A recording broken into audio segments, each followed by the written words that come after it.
अस्सलाम वालेकुम एवरीवन, मैं हूं डॉक्टर सहर चावला, फिर से आपकी खिदमत में हाजिर एक और इन्फॉर्मेशनल वीडियो के साथ। वीडियो बहुत इंटरेस्ट की है क्योंकि हम बात करने वाले हैं क्वीन ऑफ हर्ब्स की मलिका की। हम सिनेमन की, हम दारचीनी की बात करने वाले हैं कि दारचीनी आपके पास वेट लॉस में कैसे अफादियत दे सकती है, उसको किस तरह इस्तेमाल किया जा सकता है, उसका वक्त क्या हो, उसका पैटर्न क्या हो और किन किन लोगों को उसका इस्तेमाल नहीं करना और किस किस्म का आपको इस्तेमाल करना है। सबसे पहले मैं दारचीनी की थोड़ी सी तारीफ करना चाहूंगी, उससे मैं तमहीद बांधना चाहूंगी।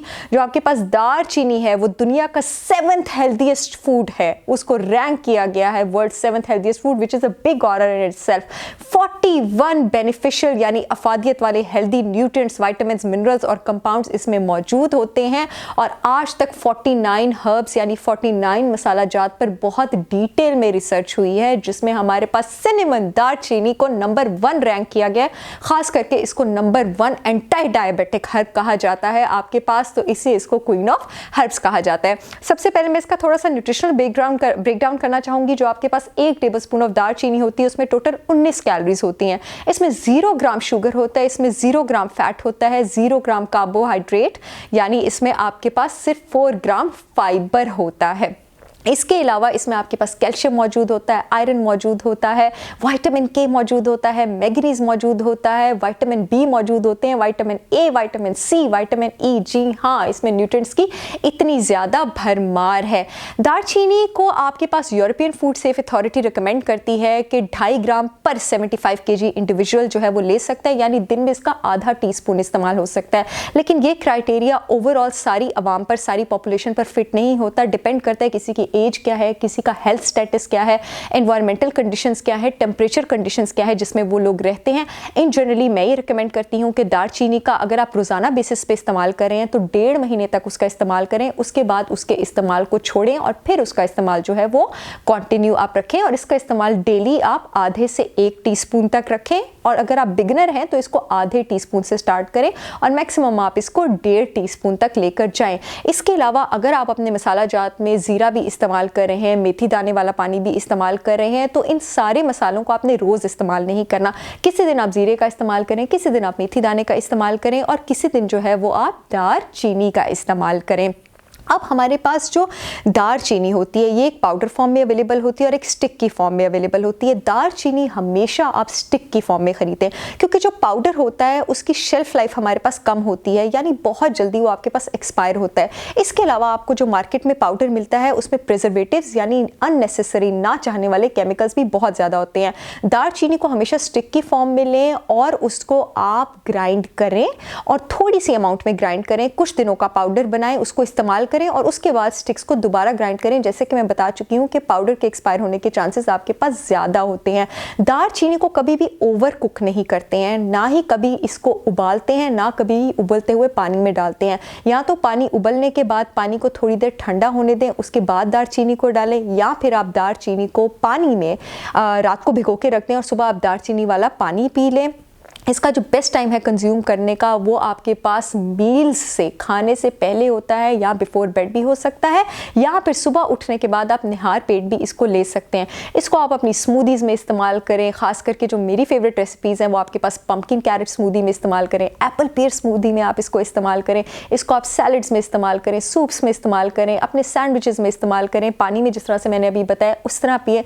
सिनेमन ख़रीदते वक्त एक बात का आपने ख्याल रखना है कि ये 2 वेराइटीज़ में अवेलेबल होता है। एक होती है आपके पास सेलोन और एक होती है कासिया।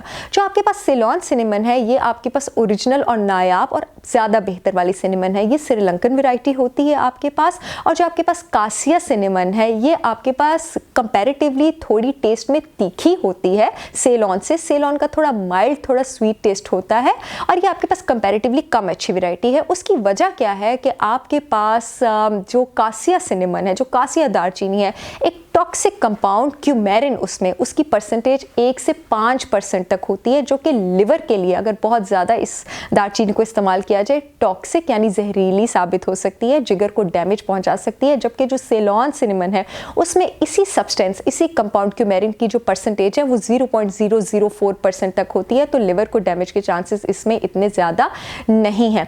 अब बात हम करते हैं कि आपके पास वेट लॉस में कैसे कारआमद होती है। ये आपके पास जिस्म में उन सारे हार्मोन्स को एक्टिवेट करती है जो आपके पास आपका एपेटाइट सेंटर, जो खाने का सेंटर है, उसको सप्रेस करते हैं। ये आपका calorie burning process, metabolic rate बढ़ाती है, खास करके जो आपकी शुगर, आपकी कार्बोहाइड्रेट है, उसका जो बर्निंग प्रोसेस है, उसका जो मेटाबॉलिक रेट है, उसको 20% तक आपके पास बढ़ा देती है। तो ये कार्बोहाइड्रेट की टेंडेंसी कम कर देती है कि वो चर्बी की फॉर्म में, वो फैट की फॉर्म में स्टोर हो सके। अब इसके बाकी बेनिफिट्स की बात करते हैं। ये आपके गट में, आपकी आंतों में जो बैड बैक्टीरिया है, जो बुरा बैक्टीरिया है, उसकी ग्रोथ को कम करती है। तो ये आपकी इम्यूनिटी के लिए बहुत ज़्यादा अच्छी है। इसमें आपके पास पॉलीफिनॉल्स हैं, ये आपको कैंसर समेत बहुत सारी बीमारियों से प्रोटेक्ट करती है। आपकी मेमोरी, आपकी याददाश्त के लिए बहुत ज़्यादा अच्छी है। आपके हाजमे के सिस्टम के लिए बहुत ज़्यादा अच्छी है। अल्सर के पेशेंट्स के लिए, जिन लोगों को एसिड रिफ्लक्स का प्रॉब्लम है, कुछ पेशेंट्स को ये बहुत ज़्यादा सूट करती है। आर्थराइटिस के पेशेंट्स के लिए बहुत ज़्यादा अच्छी है। जिनको कोल्ड और फ्लू, रेस्पिरेटरी, दमे का प्रॉब्लम है, उनके लिए बहुत ज़्यादा अच्छी है। पॉलीसिस्टिक ओवरी सिंड्रोम की पेशेंट्स के लिए, लड़कियों के लिए जिनको हार्मोनल डिसऑर्डर है, जिनके पीरियड्स इरेगुलर हैं खास करके, उनके लिए ये बहुत ज़्यादा अच्छी है। स्किन और हेयर प्रॉब्लम्स के लिए बहुत ज़्यादा अच्छी है। आपके पास टीथ और गम्स की हेल्थ के लिए आपके पास बहुत ज़्यादा अच्छी है। फंगल इन्फेक्शन से ये आपको बचाती है। इसके अलावा जिन लोगों को पीरियड्स में बहुत ज़्यादा क्रैम्प्स का, एब्डोमिनल क्रैम्प्स का, मेंस्ट्रुअल क्रैम्प्स की शिकायत रहती है, उनके लिए बहुत ज़्यादा अच्छी है। आपके पास मसल सोरनेस रिलीफ करती है। तो ये तो है हमारे पास दालचीनी के बेतहाशा बेनिफिट्स। अब किन लोगों ने ख्याल रखना है दालचीनी को इस्तेमाल करते हुए? जिन लोगों को जिगर का मसला है, उन्होंने इसका इस्तेमाल नहीं करना। जिन लोगों को अल्सर का प्रॉब्लम है, उन्होंने अपने डॉक्टर और न्यूट्रिशनिस्ट के मशवरे के बगैर इसको इस्तेमाल नहीं करना। बच्चों ने इस्तेमाल नहीं करना। डेली बेसिस पे प्रेग्नेंट ख़वातीन ने बिल्कुल इस्तेमाल नहीं करना अपने डॉक्टर के मशवरे के बगैर, खास करके पहले 2 ट्राइमेस्टर्स में तो इसका इस्तेमाल नहीं करना। जिन लोगों को दालचीनी से एलर्जी है, उन्होंने इसका इस्तेमाल नहीं करना। जिन लोगों की अभी अभी सर्जरी हुई है या उनको कोई ज़ख़म है जिसकी बहुत ब्लीडिंग हुई है, उन्होंने इसको इस्तेमाल नहीं करना। जो लोग ब्लड प्रेशर कम करने की मेडिसिन पर हैं, उन्होंने इसको इस्तेमाल नहीं करना, क्योंकि आपके पास ब्लड प्रेशर कम करती है, उसको रेगुलेट करती है। जो लोग कोलेस्ट्रॉल कम करने की मेडिसिन पे हैं, खास करके स्टेटिन्स, उन्होंने इसको इस्तेमाल नहीं करना। हार्ट पेशेंट्स ऑलमोस्ट सभी हमारे पास ब्लड थिनर्स लेते हैं। सिनेमन में तासीर होती है कि वो खून पतला करती है, तो जो लोग ब्लड थिनर्स ले रहे हैं, उन्होंने इसको इस्तेमाल नहीं करना। फेस मास्क में इसका इस्तेमाल मैं रिकमेंड नहीं करती, क्योंकि ये एक्नी करने की टेंडेंसी कर सकती है। कुछ लोगों को आदत होती है वो शहद के साथ दालचीनी को मिक्स करते हैं, तो इस मास्क का आपने इस्तेमाल जो है वो बहुत ज़्यादा रेगुलरली नहीं करना। अगर आपने इसको फेस मास्क में इस्तेमाल करना भी है, इसका एक थोड़ा सा पैच टेस्ट करके देख लें, थोड़ी सी इसकी लेयर आप अपनी स्किन पे अप्लाई करके देख लें। अगर कोई एलर्जिक रिएक्शन नहीं होता तो आप इसको यूज़ कर सकते हैं। मुझे उम्मीद है क्वीन ऑफ हर्ब्स का ये इंट्रोडक्शन आपको बहुत ज़्यादा पसंद आया होगा, और अब आप अपनी डिफरेंट रेसिपीज़ में इसको स्मार्टली यूज़ करेंगे। खास करके सर्दियों में बहुत ज़्यादा अच्छी है, गर्मियों में इसका इस्तेमाल थोड़ा कम कर देना चाहिए। बहुत जल्द इंशाल्लाह आपसे एक और इन्फॉर्मेशनल वीडियो के साथ मुलाकात होगी। तब तक के लिए मुझे इजाज़त दें। अल्लाह हाफ़िज़।